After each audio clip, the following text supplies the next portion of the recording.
Okay, we'll get started here. We're all good to go.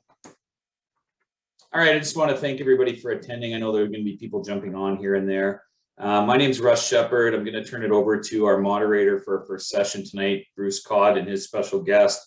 First, I want to welcome you, the BC Lacrosse Association, Ontario Lacrosse Association, Saskatchewan Lacrosse Association, combined efforts for our first annual and hopefully of many Playbook, a lacrosse coaching series.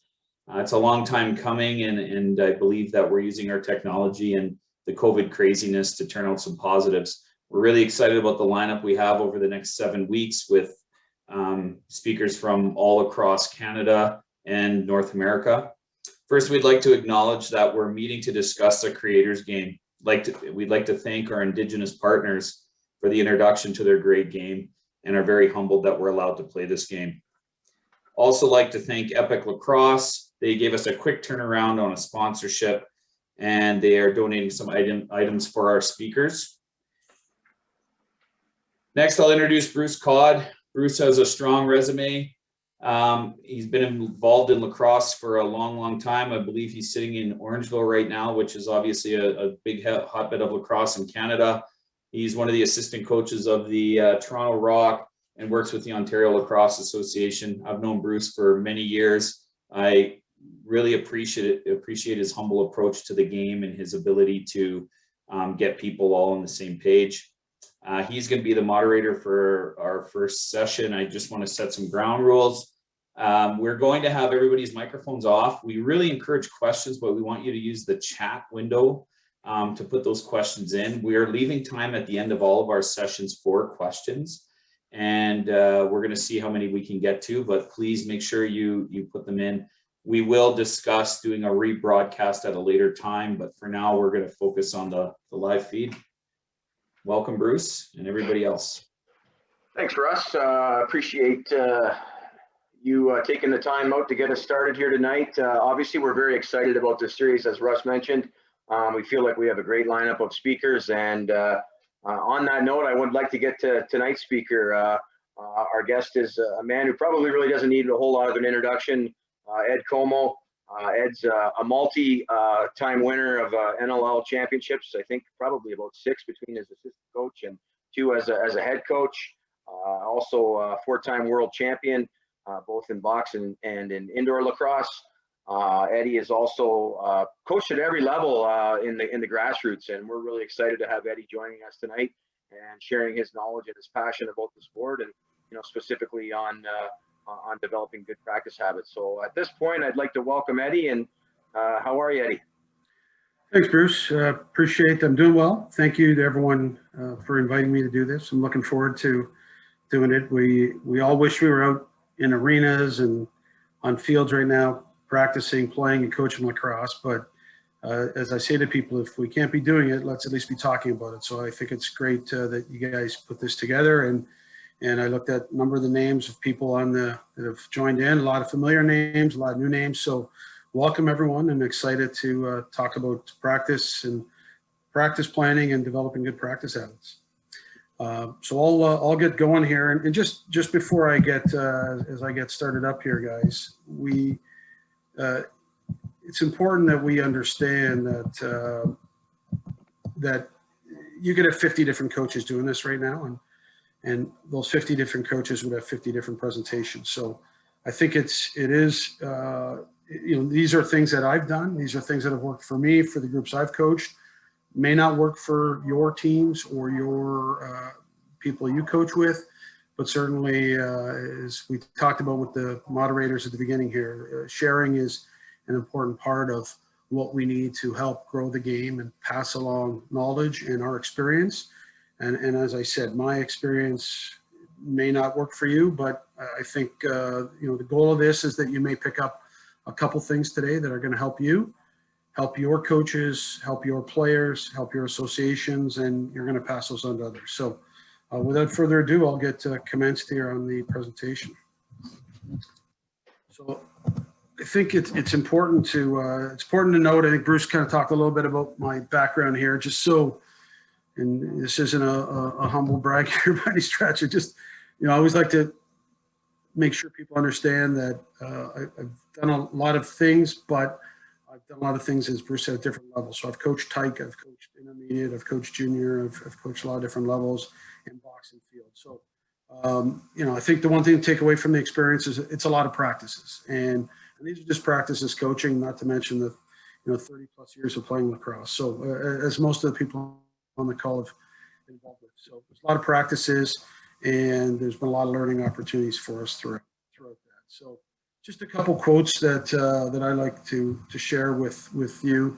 And I think one that really sticks out is from the gymnast Simon Biles, I believe how you say her name. Practice creates confidence. Confidence empowers you. The other one from the Navy SEALs, don't practice until you get it right. Practice until you can't get it wrong. Don Hudson, football player, for every pass I caught in a game, I caught 1,000 in practice. Practice puts brains in your muscles, from Sam Snead, a golfer, and from another golfer, Seve Ballesteros. To give yourself the best possible chance of playing to your potential, you must prepare for every eventuality. That means practice. Something that I really take seriously. And for Michael Jordan, probably the greatest basketball player of all time, he says, I play to win, whether during practice or real games. I would not let anything get in the way of me and my competitive enthusiasm to win. That's important because Michael Jordan, and I think from anyone who's on the call that have coached elite level players, you'll know that those elite level players, they practice like it's a game, and real critical you trying to pass that on to your athletes. Another quote that I like is from Canadian author Malcolm Gladwell, who wrote the book Outliers, and he talked about the 10,000 hours of practice.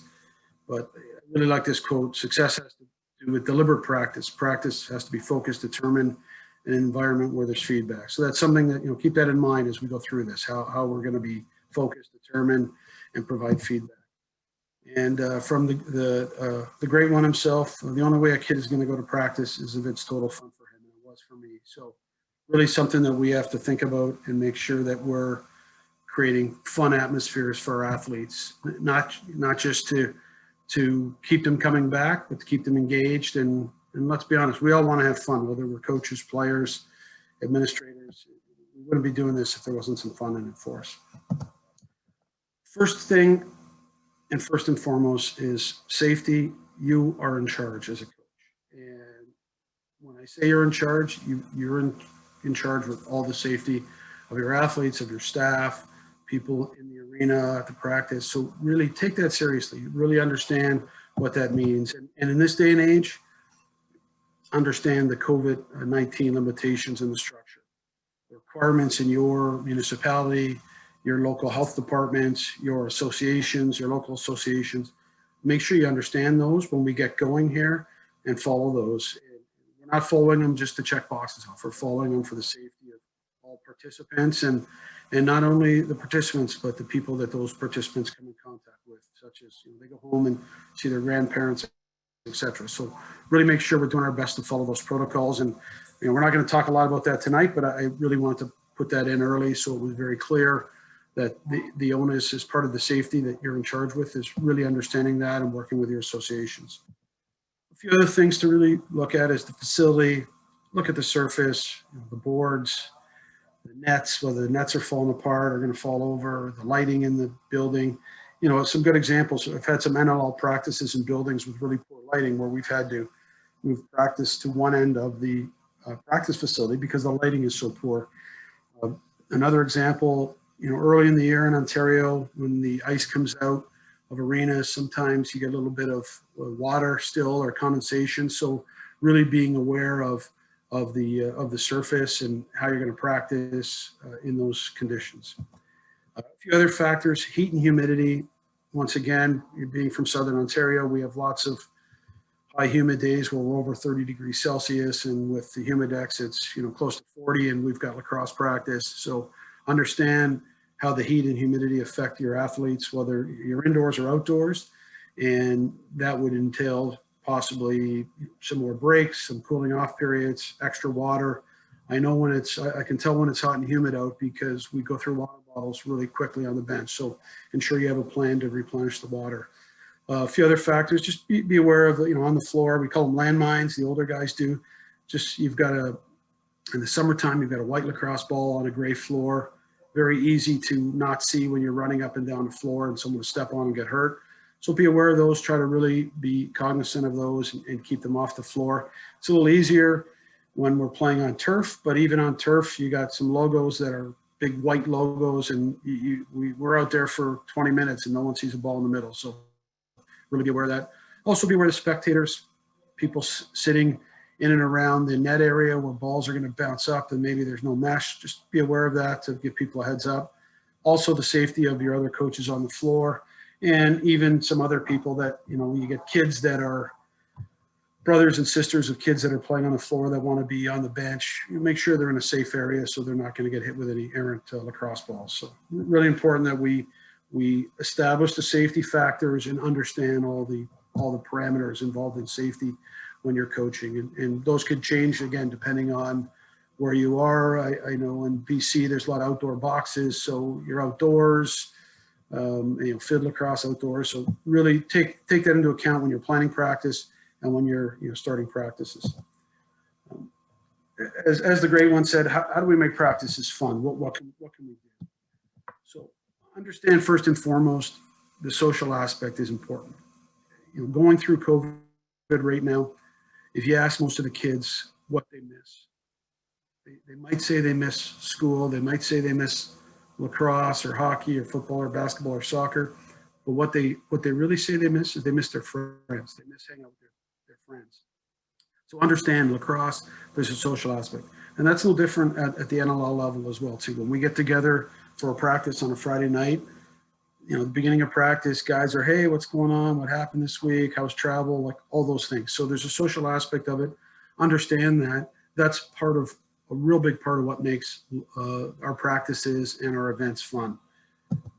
And then, you know, fun with drills, with competition, with games. So again, sounds simple to say, but really look and see what you can do within your practice. When you're developing a practice, you're doing some drills, how can you make them a competition? And one of the things we do at the NLL level and with our team is we'll oftentimes have, you know, some players will kind of play against each other in all our shooting drills, right? Keep track of their goals, right? And they might, you know, have a lunch, you know, they play for lunch or whatever, and or play rights against lefts or O against D. So and once again, there doesn't have to be a reward for it other than it creates competition.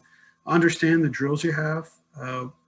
Make them, you know, there's some drills that are just drills, but you can always make those drills fun by adding some elements to it. And whether you know, add a clock to it so you time the kids, who did it fastest or who did it without dropping the ball, like all those things. And really try to create some atmosphere where the kids are having fun while they're practicing. And certainly through games. We incorporate a lot of games into our practices. Some games are situational games, but then we also incorporate just some games where we like to have some fun. And sometimes those games don't necessarily even be lacrosse games. They can be Red Rover games or tag games or things like that, where the players are competing with skills, whether it's conditioning skills, whether it's other type of skills, but they're competing and they're having fun and they don't even realize they're at practice. The other thing is, you know, just a couple examples is, you know, what are you trying to accomplish? So, you know, think about a drill of picking up a ball. With younger kids, picking up a ball can be a really boring drill if we just keep rolling the ball out and they go pick it up. All of a sudden, if you turn into a relay race where, you know, they run and they pick up a ball at the first restraining line, and then they put the ball down at the next restraining line, pick up another one and run back, you know, et cetera, et cetera. All of a sudden now there's some excitement to it. There's a race. And you've turned a pretty mundane skill into something that's fun. The other game we play is Hungry Hippo, which I think a lot of people do, where there's a bunch of balls in the middle and you have different lines they run, they pick the ball up. Again, we do that in Georgia we have called the Georgia Power Clinic, where we have a number of kids who've never been exposed to lacrosse before. They come out, and they're having a great time doing that. It's a lot of fun. These kids have never played before. So things that you can do to make it fun. With the older kids, you know, same type of thing, picking up a ball, a loose ball. We'll incorporate a loose ball before taking a shot. Instead of just running in to take a shot, have them make a pass, roll the ball out to them. So those are things you can do that you can incorporate the skill that you want to do into the drill. make it fun, but kind of disguise the skill you're trying to do. The other thing that is really important with practices is really, you need to start before the practice. And when I say start, I mean, you really need to set up expectations of what your expectations are of your kids at practice, of your players, whether it's, you know, what time they got to be there, their attendance, all those things. It's important that you establish that early so they understand what the ground rules are and what the expectations are. And if it's not clear, they may not, you know, think of them as mandatory at practice. So I'll tell you a great story. One of the three greatest conversations I've ever had with an athlete, and we had an athlete I was coaching junior in Brampton many years ago, and a player came up to me in practice and said, "Coach, I can't make the next practice on Thursday night. I was working Friday, but I switched it so I could to Thursday so I could make the game and miss practice." And the player, the coach that I was coaching with, said to him, "Whoa, stop." He said, "What are you doing?" He said, No, switch it back." He said, "Games are optional." He said, we want you to come to practice because that's where you're going to learn." And I mean, I was doubled over laughing. The player was so confused, but it was a great example of this player thought, "Hey, as long as I make the game, I'm good." And we were like, no, you got to make the practice because we're going to teach in practice. The games are fun and you're going to have fun and everything else, but we really want you to be at the practice. So again, one of the stories I'll never forget from my coaching experience. Other factor to consider is time. What time you want them to arrive before. Are you doing any off-floor sessions? Conditioning, some coaches do conditioning or stretches off floor so they can utilize their time on the floor. Some coaches review new drills or practice prep or things like that off the floor. For me, coaching intermediate, we have a lot of intermediate kids that have jobs, working in wherever, full-time jobs, and or coming from university. I just say to our kids, "Hey, we practice at 9, be ready to go at 9. That's the expectation. I'm not asking them to get there 45 minutes before. We're going to get there at 9 and we're ready to go. So establish that expectation with your athletes beforehand. And as I said, understand social activity is important. No matter what the age, it's a chance to socialize. It's really part of the overall process of being involved in a team sport. And I thank my parents every day for putting me into team sports and not exclusively the individual sports, because the friendships, the camaraderie, the fun that I've had being with a group of players over the years has been phenomenal, and that's something we want to share with everyone else. A few other considerations here as we talk about practices is really the preparation for your practice, the planning that you're going to do, whether you have a practice planner form. There's many on the internet, many associations or the member associations have samples of these things, but really strongly encourage you to have and create a practice planner form. I'll show you one that we use a little later so you get a sense for what we do. But some considerations when you're preparing practice is length of the practice, what your needs are for the practice. I tried to coach for a while in minor lacrosse without a whistle, but my vocal cords told me that I needed a whistle. So I think, again, it seems simple, but make sure you have a whistle. Make sure your other coaches have whistles too, so they can, if they have to stop or they're running a drill, they can do that. Make sure you have enough lacrosse balls out there for what drills you're running, whether you need pylons, whether you need a whiteboard, a marker, copies of your practice planner for the coaches, for the other coaches. One other comment on practice planning.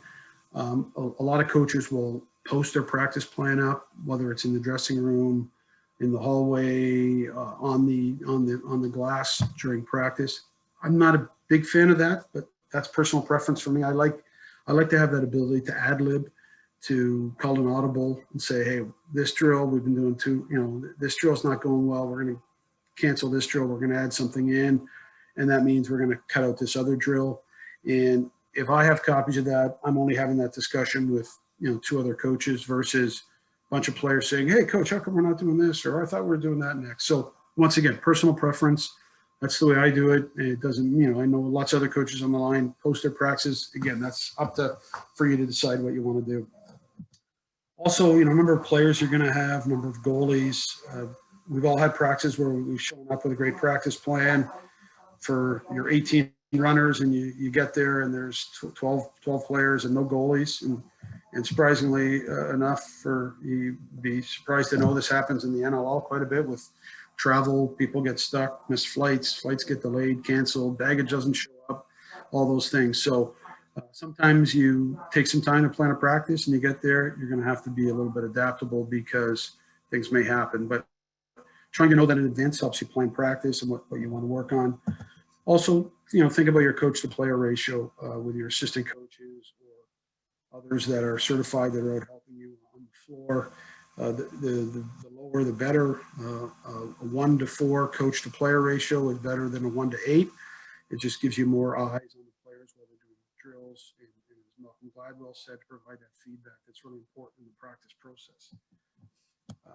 One other thing that's a little bit of a pet peeve, I think a lot of elite level coaches would say, is just utilization of the floor. And you can watch an NLL practice and there'll be times where we're doing 5-on-5 stuff at one floor and the other end sits vacant. But when we're doing that 5-on-5 stuff, we've got 10 players involved plus a goalie and everyone else is watching. But you'll see some times where there'll be a drill at one end where one player is doing a skill and 14 or 15 players are sitting around not doing anything. Really encourage you to utilize the floor, utilize the space, just to maximize the number of touches, the number of drills, the number of reps players are getting each and every practice. And we use stations a lot. And once again, this is depending. If you're out there on your own, it's hard to run 3 stations if you're on your own. So I understand that. But if you're able to have coaches out there helping you, we'll have stations at two ends of the floor. Sometimes if we have 3 coaches, we'll have one at each end and one in the middle doing different things. And after a predetermined period of time, we switch, and again, really allows you to use the floor and keep some flow going in practice and keep the athletes warm and keep the athletes engaged. And we'll talk about later, but athletes standing around not doing anything is not a good recipe. It ends up usually not going well. The other thing on your practice planner is make sure you have a timekeeper, someone that's going to keep track of time, the drills. Oftentimes as a head coach, that would be me, that I'll make sure I'll give the coaches that are running drills, say, hey, point to the watch time, we got to move on, that type of thing. Delegate to your other coaches if you're lucky enough to have other coaches, delegate drills to them. Make sure the practice is organized in such a way that there's a flow between drills. Understand that if you're doing a drill at one end of the floor and all the balls are there, and then you're going to the other end, well, those balls have to somehow magically go from one end to the other. So you got to factor that in, and those are some things you got to think about when you're with your coaches and when you're developing drills. And one of the tricks that we've done a lot, especially in minor lacrosse, is we'll, in between drills, we'll have the players pick up a ball and just do an end-to-end sprint, put a ball in their stick, put the ball in the bucket. Now all the balls are in the bucket. I'm standing at center. I slide the balls down to the one end, as opposed to having to run around, chase all the balls. I'll let the players do that for us. So something that works. I don't know that I would do it with NLL guys, because they probably would laugh at you a little bit, but I think with minor lacrosse guys, it works real well, and the players understand, picking up the ball. Oftentimes people call it a ball hunt in field lacrosse, where you run and pick up a ball and bring it back. So a couple important things: warm up / stretch and water are not optional. Once again, a coach I worked with said that, and I thought it was a great line and really important. Warm up is something that has to be done. You have to incorporate it. Now for 7-year-old boys and girls, they're probably not going to need 20 minutes of stretching. They need a little bit of warm up, a couple stretches to make sure their bodies are prepared for the activity. But as players get older, the possibility of more possibility of pulling muscles, muscle strains, etc. It's important that we incorporate those things into it. Make sure you spend the appropriate amount of time based on the age of your athletes. With respect to water, not optional. When we take a water break, I have very few rules. One of my rules with the intermediates, when we take a water break, there's no shooting the ball at the net. There's no shooting the ball, period. One of the reasons is because if guys shooting the ball at the net, they're not drinking water. I want them to drink water. The second reason goes back to the safety aspect. Again, most coaches in the call have probably been hit by an errant ball in practice. Luckily, I haven't been hit anywhere too serious. I've got a few off the noggin, but a few in the legs. But once again, from a safety point of view, be very careful about that. But the water is not optional. There's lots of studies that show dehydration, the effects of dehydration on performance of athletes. And certainly when we factor in being inside, the hot, humid weather, you got to make sure they're taking water. Not optional. They got to take it. You have kids. I had kids who have coaches said, "Oh, coach, I can't drink water." And then I said, "I want to talk to your parents after," because to me, that's just not, it's not healthy. It's a safety factor, and you want to make sure the parents are aware of that. The other thing is we talk about individual practice time, and it's structured individual practice time. Often with the pro guys, that is done prior to practice starting. For practicing at 8:30 at night, we might have the floor at 8 o'clock. They get a little bit of time to go on, do some stuff beforehand. With minor lacrosse, we try to do specific, we call IPT, individual practice time, where they do some specific training. And you'll notice the few examples I have here, none of those examples are shooting the ball on the goal. Quite simply because that'll be one of those examples where one player shoots the ball and 15 players are waiting their turn to shoot the ball. No one is working any skills. So we talk about paired passing. We talk about throwing the ball, playing board ball off the boards or off the wall. We also talk about developing a routine. And I would encourage you, if you're going to any NLL games and you get there early enough to watch one of the early warm-ups, watch some of the players, what they do. And I'll use Glenn Clark, who plays in our league. We had him back, I was coaching him with the Toronto Rock way back in the day. And, one of the things he wanted to work on was loose ball work, being able to pick up loose balls in traffic and contain the ball. And he would go through a routine, every practice, every game, just loose balls off the boards, catching the ball, picking up a loose ball, throwing it again, catching it, kind of on the opposite side, like all those different things. Really encourage your players to have some type of routine. It just helps them. Once again, it's very specialized individual practice time for them, but that individual practice time gives them more reps, gives them more touches, gets them ready for practice. Obviously, in practice, we're going to talk about drills. And drills, we could probably have a 6-hour conversation about drills. And I know Kurt Malosky's on the call here too. And Kurt Malosky has lots of great drills that he uses and is incorporated over the years, as well as many of the other coaches that are on the call as well. And a couple important things to understand with drills is understand what you're getting, what you want to get out of them, and not only what you want to get out of them, but what skills. Really understand the skills, because paired passing, just standing flat-footed, paired passing, you're working on passing and catching, just like you would when you're running down the floor. But understand, when you're running down the floor, you're elevating the level of that skill, because now there's movement involved.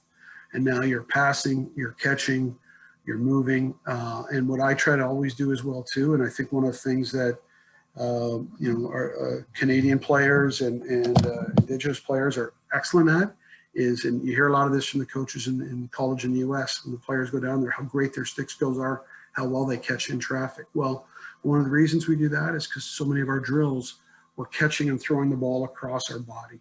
And that elevates the level of the skill, versus in field lacrosse, a lot of times you have passing around the outside, like perimeter passing, where you're switching hands, you're passing with your outside to outside. I call it linear passing, where the ball does not cross a body, it just goes from stick to stick. So really think about that when you're doing drills. Also think about how, when you do those drills, what else you can do to add to those drills as well. And I think it's important that, as I said, once again, there's lots of different possibility of drills, but make sure you understand what you're trying to do, and make sure that there's the drills are multi-tiered, that there's more than just standing still, that you develop, you work into running and work into passing and catching on the run, all those things. Simulated game situations are really great. Once again, something at a higher level. We do a lot of the 2v2 game, the 5-on-5 game, power play, man short, really those simulated situations, a breakout under pressure, all those type of things you can do as drills.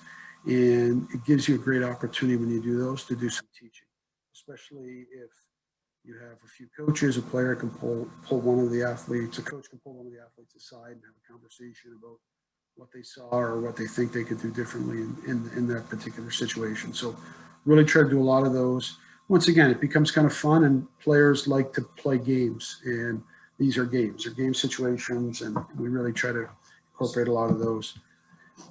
Conditioning, if I could see everyone right now, I'd say put your hand up if anyone really loved when the coach said we're going to do conditioning in practice, and I could probably wouldn't see anyone's hand up. So understand conditioning is something that we want. It can be done as a standalone thing, or it can be done incorporated in drills. And there's a lot of drills you can do that incorporate running into the drills, up and down at high speeds, and turn things into games for the younger kids in the relays. It's the sneaky way to incorporate it in, where they don't see that they're just running. They're just running for the sake of running. Oftentimes, the perception of running is it's a form of punishment.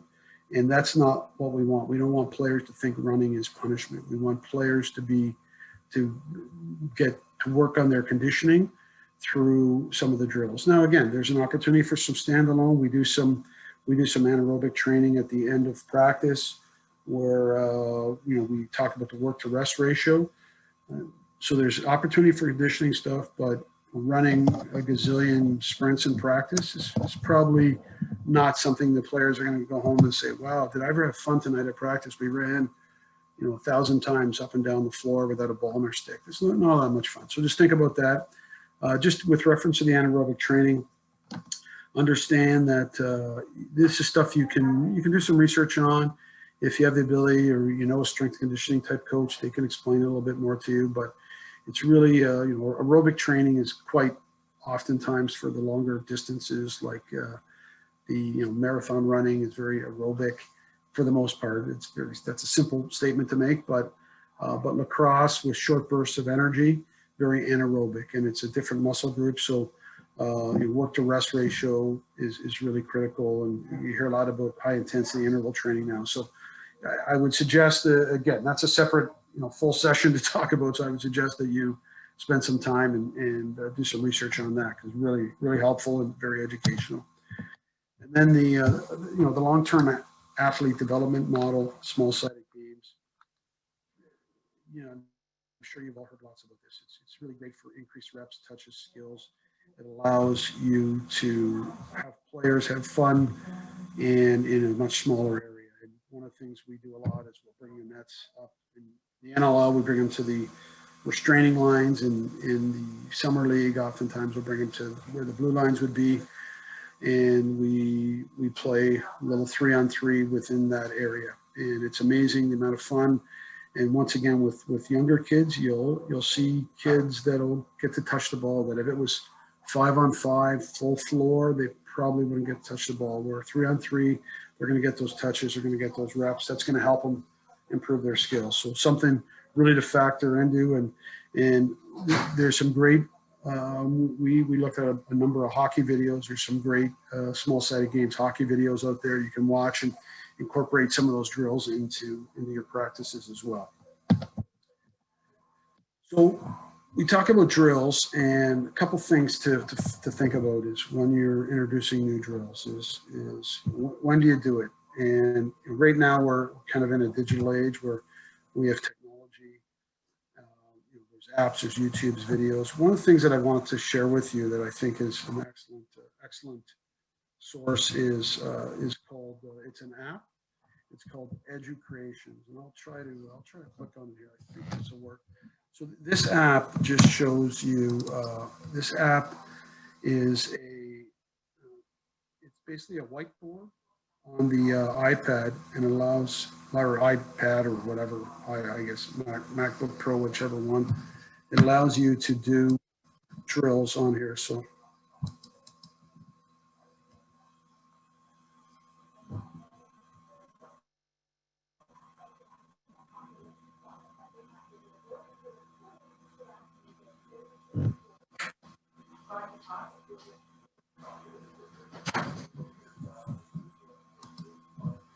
So just wanted to share that with you quickly there to see kind of how that looks and what type of teaching you can do with that. Something we do a lot with new drills. With the pro players, we'll do one of those things out. It's your voice, You draw it out, you animate it, draw the arrows, player goes here, player goes there.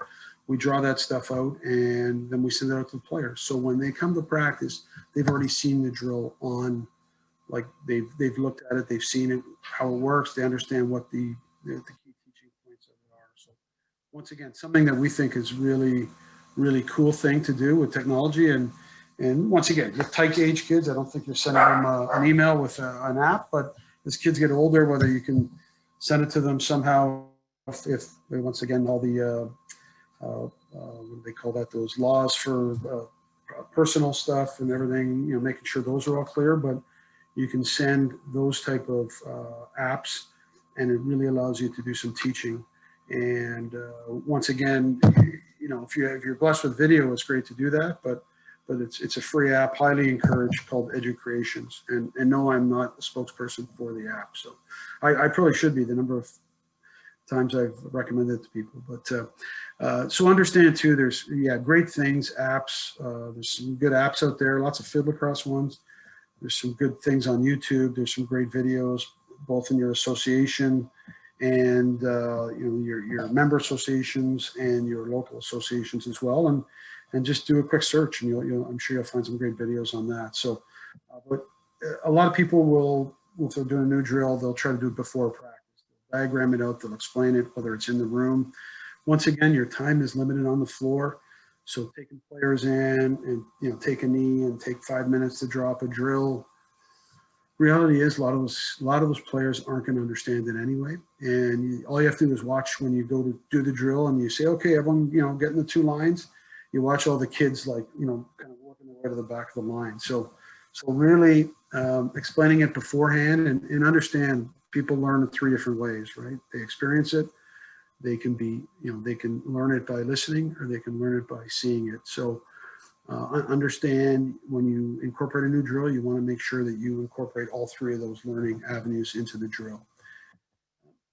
Really make sure when you're bringing a new drill, what are you looking for? So explain, is this a full speed drill? Are we looking for reactions? What skills are we looking for? Decision making, etc.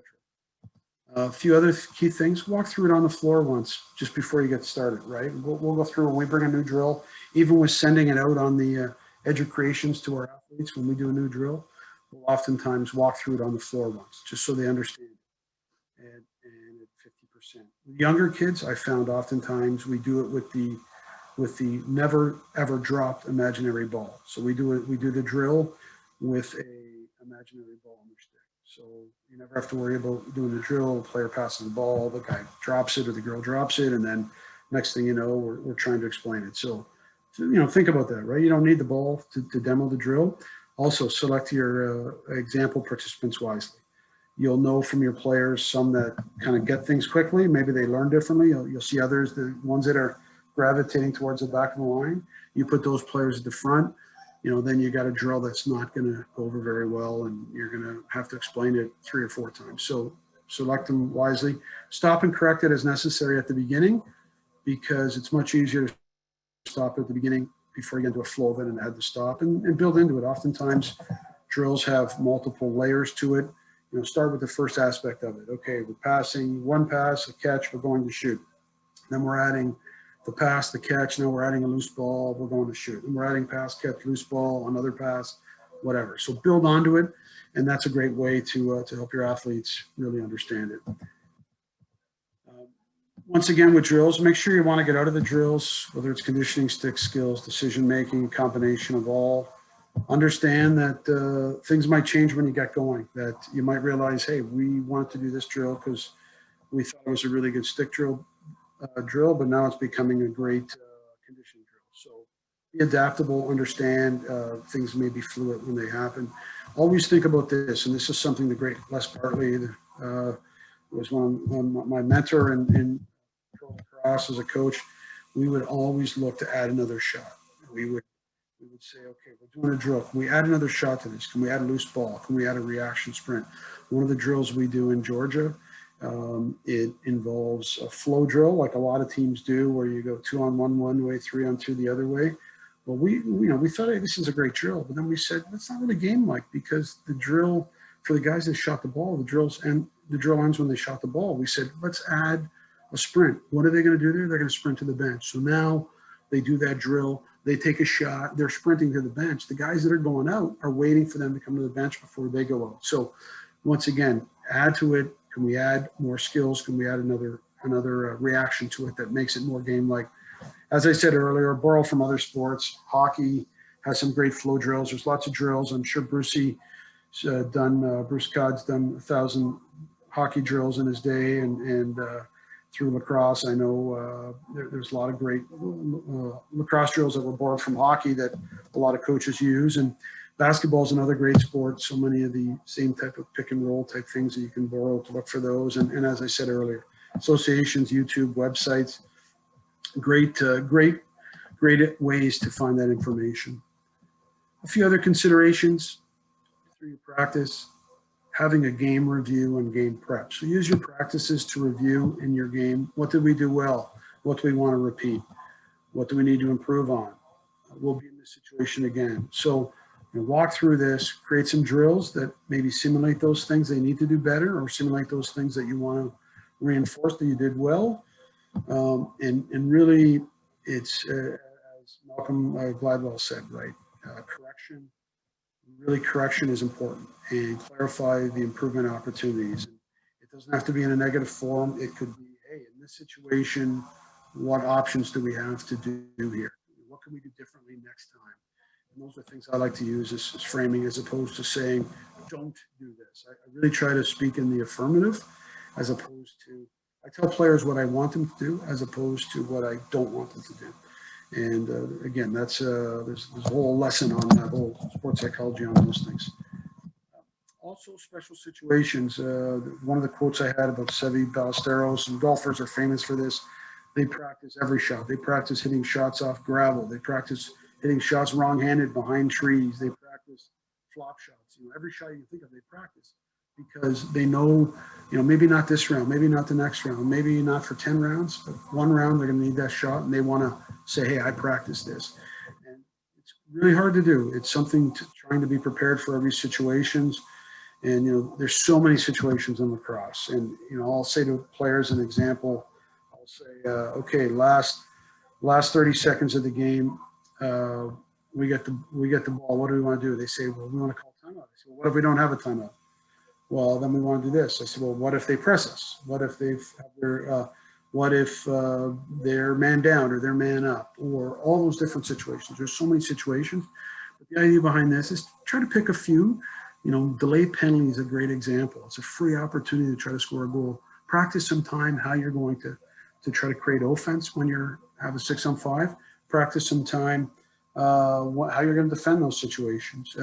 And obviously, like last minute up and down, we're up by one, we're down by one. And, from 2006 World Lacrosse Championships with the late Dave Huntley, Randy Mearns, and Frank Nielsen, we spent a lot of time talking about situations. And when we got in those situations in games, we were prepared. We practiced them, we talked about them, our players knew what we were doing, and really made a difference in having us win. So the key for us is have a plan and do your best to try to review it. And as I said, there's going to be lots of situations that are not always easy to prepare for. The last point I kind of wanted to make was just about what happens if it goes off the rails. Because if you've coached long enough, that's going to happen. It's going to go off the rails. Things are going to go wrong. You got to ask yourself why. Is it on us when the instruction's not clear? And I can honestly say many times I've explained drills. I thought I explained it great, and the drill has not worked well. That's an indication that I did not do a great job of explaining it. So are your athletes tired? Are your athletes bored? Are you not getting what you want out of it? Are people goofing around? And I coached a high school practice, and I had two kids in line goofing around. They were playing swords, and I said to them, hey, Game of Thrones, stop, what are you doing? And it was just kind of like, that's what kids do, right? And these are high school age kids. So you can imagine younger kids are pushing and shoving in line, jostling. So really, goofing around is something you see a lot as well. So what I say is you have to redirect. So either you adapt and you come to a new drill. Sometimes it's a great time to take a water break because maybe they are tired. Maybe they need some water. Maybe their minds need a little bit of a break. And water's that break. Sometimes you got to get their attention. You bring them in, you talk to them.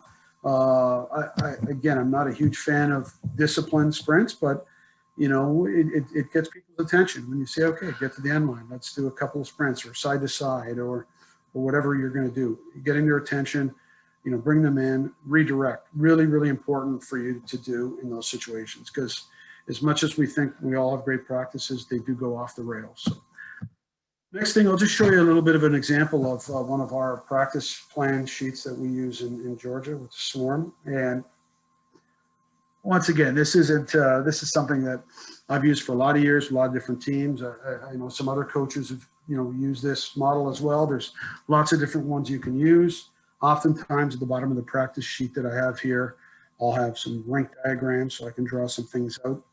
As I said, I don't post up my stuff. This is I would have for our coaches and our coaches. I give them to our strength and conditioning guy who's going to run the stretches. Some teams you might have a trainer or athletic therapist that would do that for you. So once again, a couple key things here. The time count, really important. Not just the time on the clock on the wall, but the time the drill is, how long it's going to be. We put in some key teaching points here. At the beginning of our practice, we do some review while the players are not warmed up yet. We do some review. We do some specialty situations like I talked about on that last slide or 2 slides ago. And then we do some warm-up type drills where we do warm-up where players are getting up and on the floor. I've said here like 50 to 75% pace.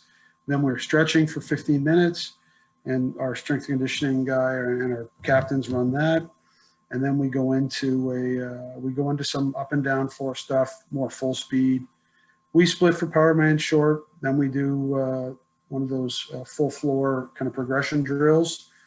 And then we do some more PP man short. We like to split it up because we found from our experience, when you do a whole bunch of PP man short at one time, that you have a whole bunch of players sitting around not doing anything. And it led to, we talked about being bored, being disengaged, goofing around, going to the other end and shooting balls. So we try to split it up. We go really small windows and we do it multiple times in a practice.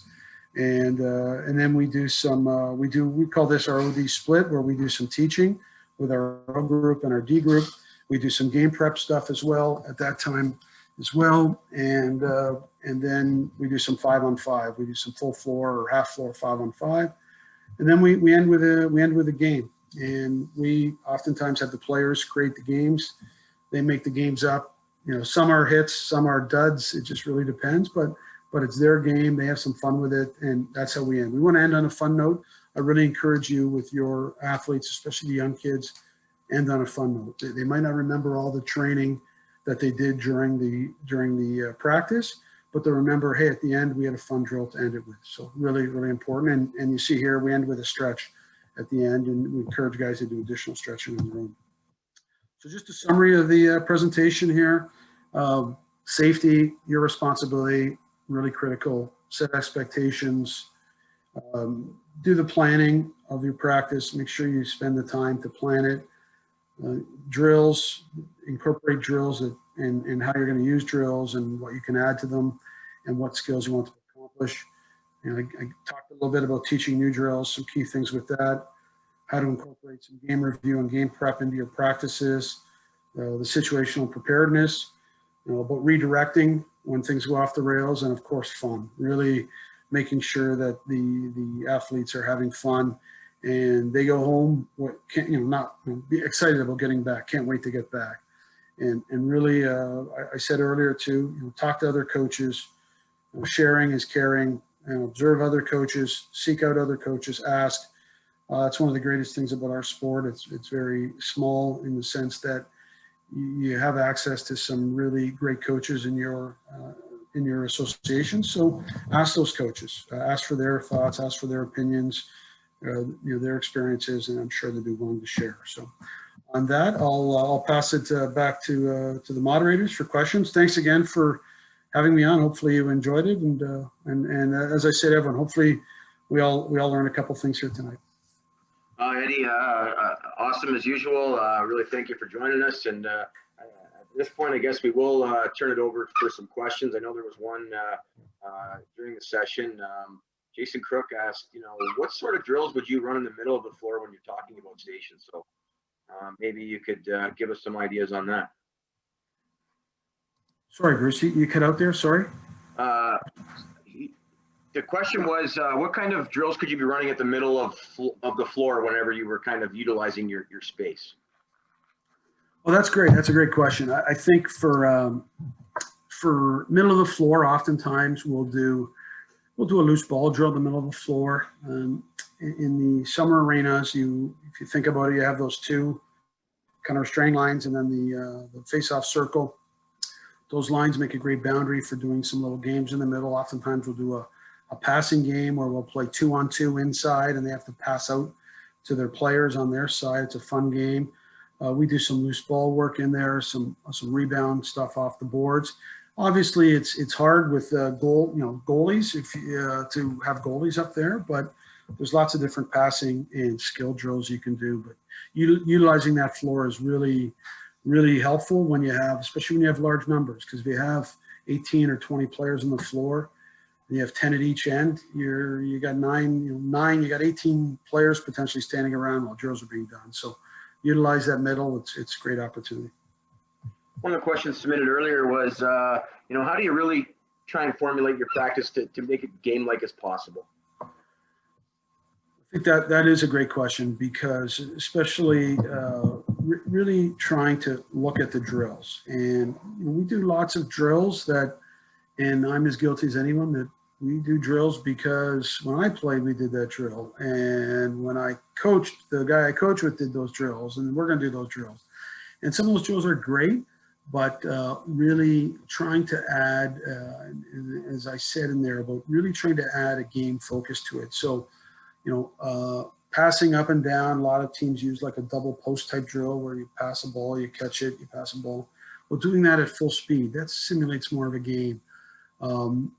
Making players, keeping track of players scoring goals in those situations, because there were those breakaway opportunities. So really trying to create those situations within the drills. But then there's always those drills you can do that simulate the games. The 5-on-5 is really the heart and soul of doing game situational stuff. But oftentimes when you do 5-on-5, things get lost. So most coaches will break it down to a 2-on-2 or a 3-on-3 sides of the floor, and it gives you an opportunity to really work on those game situations. One of the things that I like to do too, especially if I'm teaching and working with the offense, is I will kind of make the drill, handicap the drill in favor of the offense, where if we're playing 2-on-2, 2v2, I make it 2v1, and we have an imaginary defender in there. So so the offense is always going to get a shot out of this. The one defender, we tell them it's not a 2-on-1, it's a 2-on-2.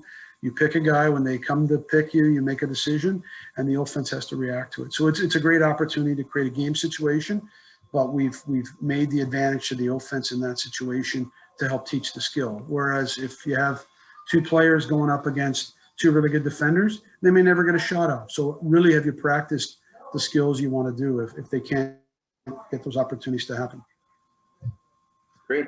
A couple more questions here coming in. Question from Darcy. What are some of your favorite small-sided games? Well, I think one I mentioned earlier was the 3-on-3, bringing the nets in tight, so it's a small area, and we make some rules about when the whistle goes for changes. We change like a game, one player on, one player off. Like we try to make those fun. Those are really fun, and players really get into it.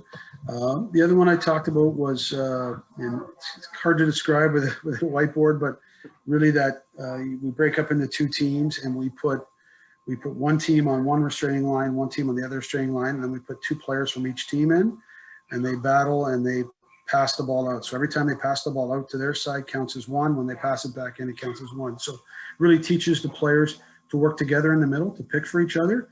And it's a really fun competitive game, and we have a lot of laughs with it. And the other one we do sometimes when our numbers are big is we play 3 zones, and where we have almost like inside the box, it's almost like a field where we have attackers, midfielders, and defenders, and you can only pass the ball up one zone at a time. And so So if the defenders have the ball, they have to pass to the midfielders. Midfielders have to pass to the attack.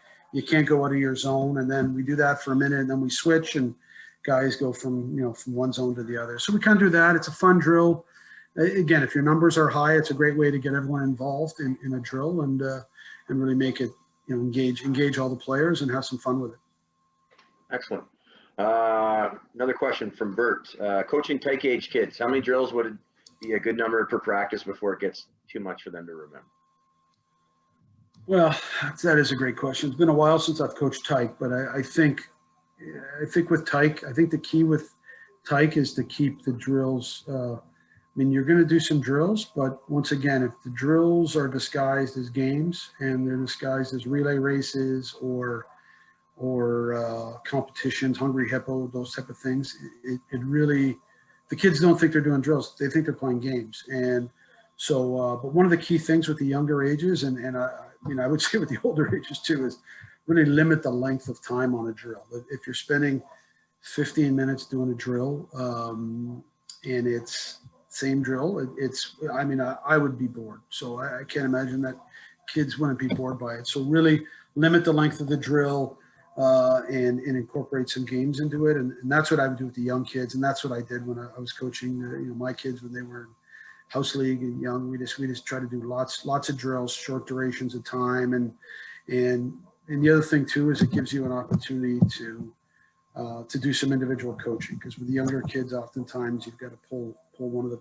players aside and talk to them about the skills. So the more coaches you have at younger ages, the better. It's tough when you're a lone wolf out there on the floor with 12 or 14 tyke age kids. I don't envy you if that's your situation. Yeah, that would be next to impossible in some ways to manage all that. You talked a little bit about IPTs, maybe talk about some strategies, to engage the players in that, in those, those strategies, like getting their feedback and, things that they want to work on possibly. Yeah, I think for a lot of players, oftentimes we might recommend to players, hey, this is something that you can do in the IPT time that would be helpful to you. We talk a lot about passing, throwing it at the ball. So one example I would use is when we're on the floor and we're throwing the ball off the boards. And this is why I try to discourage us from throwing the ball at the net, because when you throw the ball at the net, if it hits the net, nothing happens, right? The player doesn't have a ball. When you throw the ball against the boards, the ball bounces back to you. So now you're practicing, not only passing or shooting, but you're practicing catching or a loose ball as well. So you're multiplying the skills as opposed to just working on shooting. The other thing that we try to do, especially with the younger kids, is we'll put some targets on the board, whether it's some tape. Oftentimes, a lot of arenas now have advertising, so we'll say, okay, aim at this real estate guy's nose on the board, right? We'll say aim at that. That's your target, or aim at this, this letter, the letter D on this advertisement. So we give the players something to do there. Sometimes we do paired passing as well, or we encourage paired passing. Paired passing is great because, once again, you're working on a skill, and now your skill's relying on the others. One other thing that we do, we try to encourage as well too, and we'll do this drill a lot with young kids, is we do a bad pass practice. So we do bad pass catching. So it's great if you can throw the ball and it's right where it's supposed to be. Reality isn't a game, as even at the pro level, it's not always right where it's supposed to be. So we say, okay, start by passing it to the other side of their head. So if I'm a right-hander catching the ball, I've got to bring my stick across, catch it here, bring it back, pass it, right? Okay, pass the ball down low. So they got to catch it down by their waist. So we work on those type of things in IPT as well, because once again, those are skills that it seems really foolish that you're going to practice bad pass catching, but it really is, it's the reality of the games. And the better you are at doing it, the better your team is going to be, the better your athletes are going to be as they get prepared to play games. Excellent. Well, we'll ask maybe one more, and this was one that was submitted earlier too, and it was, maybe give some tips for coaches, on how they can evaluate their practice. We got a lot of coaches on here that come from small centers, and maybe don't have a lot of people that they can lean on and get some feedback, but maybe some ideas around that idea of how you evaluate your practices.